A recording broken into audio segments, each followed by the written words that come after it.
Okay, so now we are going to do some inequalities.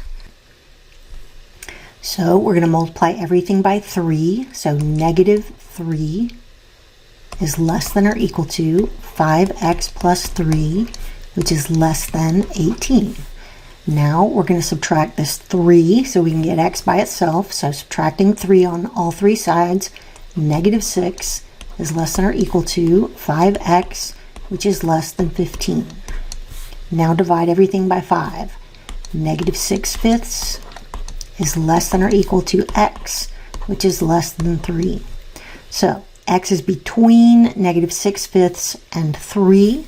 So when we draw our number line, we're going to have negative 6/5 and 3. So x is greater than or equal to negative 6/5. So we're going this way.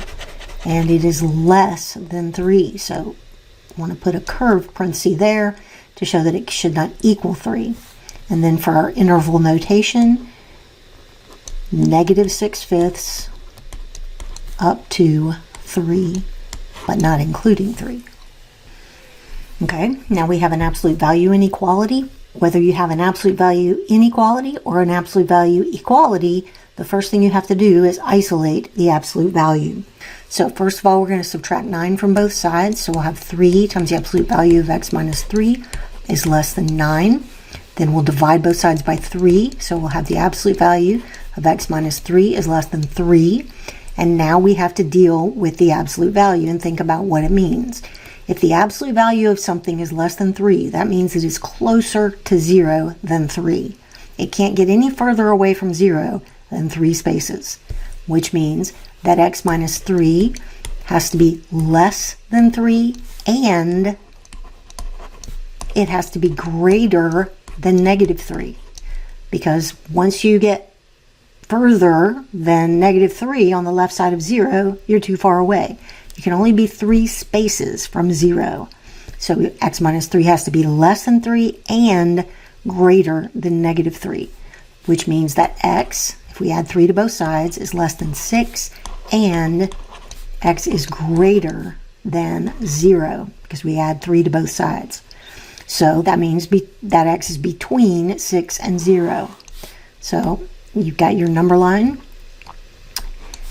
and you have 6 and 0. And you want everything between 6 and 0. X is less than 6, so this way, and greater than 0, this way. So you have all this stuff in here, and you're not including the endpoints. And the same thing with interval notation, 0 to 6, not including 0 or 6.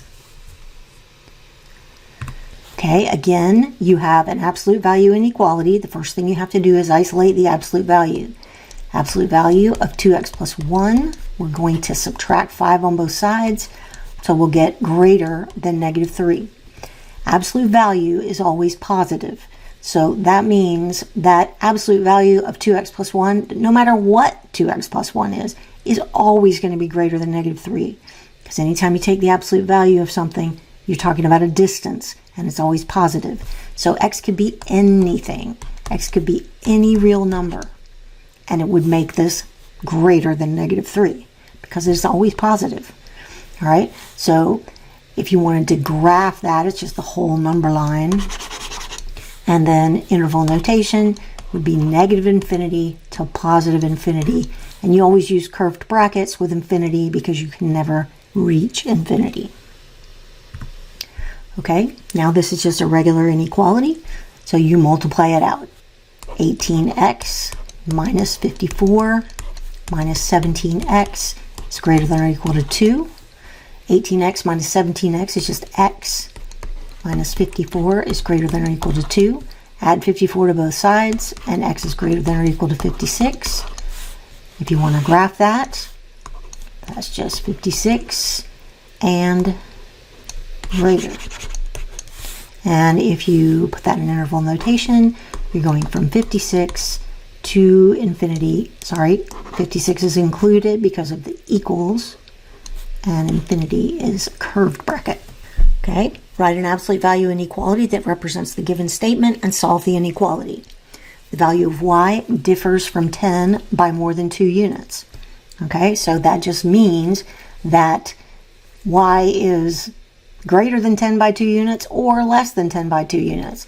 And an absolute value, the way we would say that would be 10 minus y, or you could say y minus 10, it wouldn't matter, is greater than 2. So the difference between y and 10 is greater than 2. So now you're doing an absolute value, and what we're saying here is that the stuff inside the absolute value, 10 minus y, is further away from 0 than 2 steps away, which means that 10 minus y is greater than 2, or 10 minus y is less than negative 2, because that puts us more than 2 away from 0. So we would have negative y is greater than negative 8 for this one, because we're subtracting 10 on both sides. And for this one, we would subtract 10 on both sides, and we would have negative y is less than negative 12. And then we want to multiply both sides by negative 1 so that y will be positive. And when we do that, we have to flip the sign. Oops, I have to flip the sign backwards. Y is less than 8, and y is greater than 12. So those are the two values. Y has to be less than 8,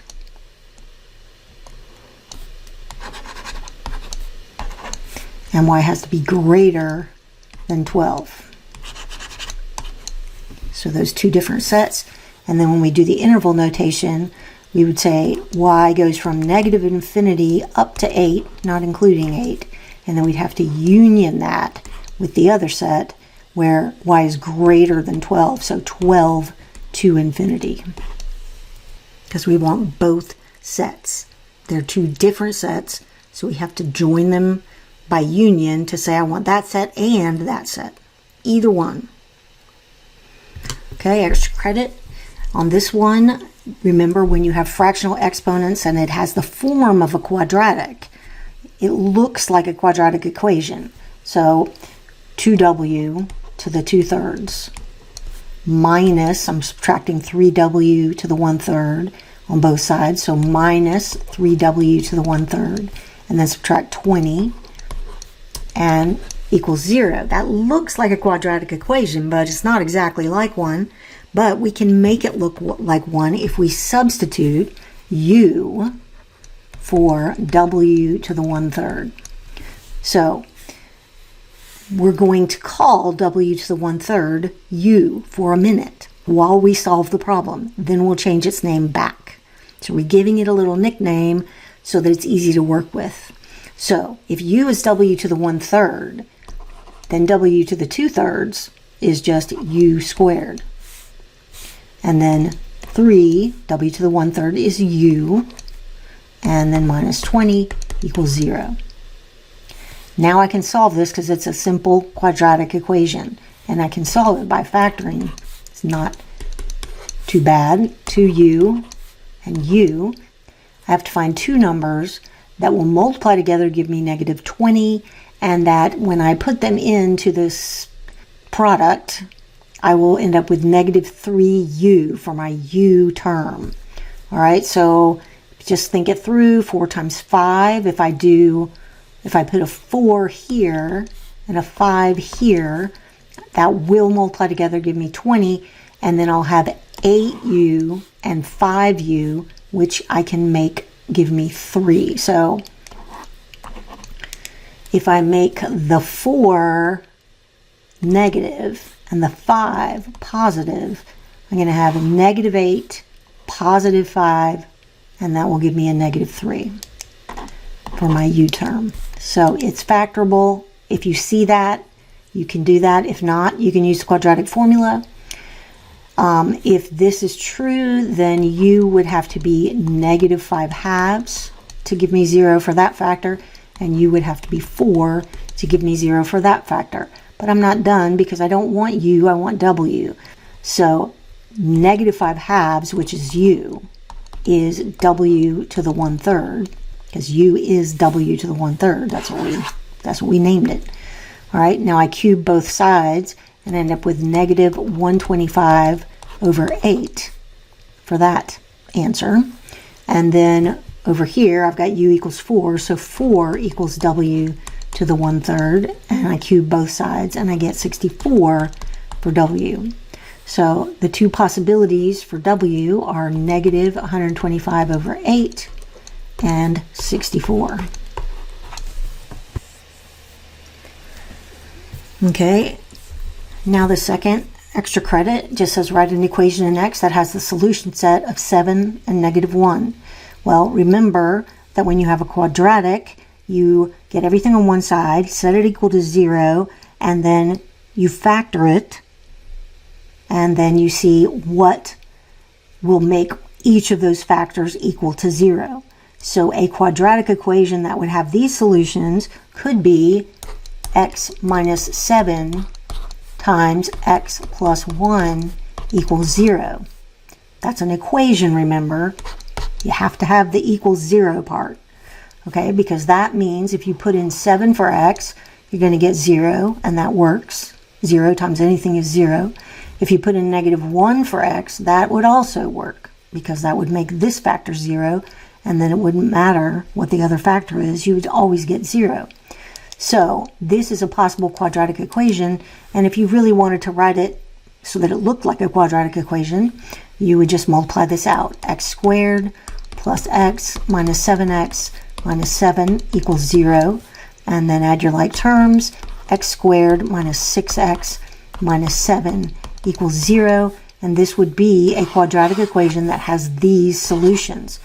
If you plug those in, you'll see 7 squared is 49, minus 6 times 7 is 42, minus 7 does equal 0, and if you put in negative 1, you would get 1 plus 6 minus 7, which does equal 0.